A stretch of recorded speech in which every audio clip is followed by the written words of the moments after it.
교도소 출소자에게 왜 흰 두부를 주죠? 다음부턴 죄짓지 말라는 뜻도 있다는데요. 드라마나 영화를 보면 출소자들에게 두부를 준다. 언뜻 보기엔 두부는 희다 보니 죄짓지 말고 살라는 의미가 담겨있는 듯하다. 이를 명확히 알기 위해선 일제강점기 시대로 거슬러 가봐야 한다. 이 당시 서대문형 무소 등 독립운동가들의 잦은 투옥이 있었다. 나라를 되찾겠다는 의지 하나만으로 억울하게 감옥에 갇혔으나 음식은 제대로 주지 않았을 것이다. 쉽게 구할 수 있고 영양가가 높은 두부, 게다가 빈속에도 소화가 잘 되는 흰 두부를 독립운동 출소자에게 줬을 가능성이 있다. 이러한 기원이 지금까지 이어지고 있다고 본다. 그런데 두부는 하얗다. 일제강점기 독립운동가들이 출소하자마자 죄 없음의 결백의 상징 흰색의 두부를 줬던 것인지, 아니면 오늘날처럼 의미가 변색돼 다음엔 절대 죄짓지 말라는 뜻으로 흰 두부를 줬던 건지는 아직도 논란이 남는다. 네, 민족의 개념이라는 게 있는데요.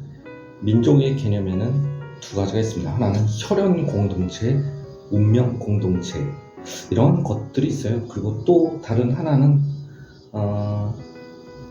경제적으로 민족을 파악하는 경우가 있습니다. 경제를 토대로 해서 그 같은 시스템의 경제를 갖게 되면 또 그것을 민족이라고 주장하는 그런 개념이 하나가 있는데요.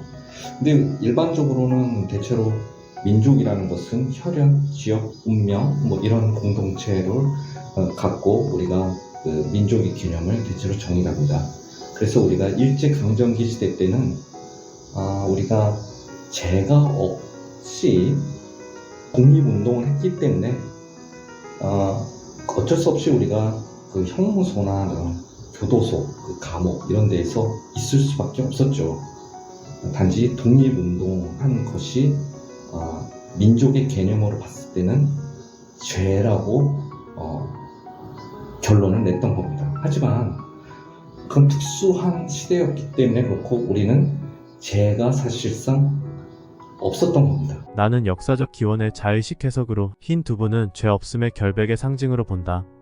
늘 열려있는 선택지를 제공한 나로선 이 부분만큼만은 단호하다. 상식적으론 역사적 유래와 다르게 다음부턴 죄짓지 말라는 의미를 갖고 있을 듯 싶다. 흰 두부엔 단백질, 지방, 탄수화물 등 영양소뿐 아니라 불안과 스트레스 해소 효과가 있는 억제성 신경전달 물질 가바 성분이 포함되어 있는 것으로 알려졌다.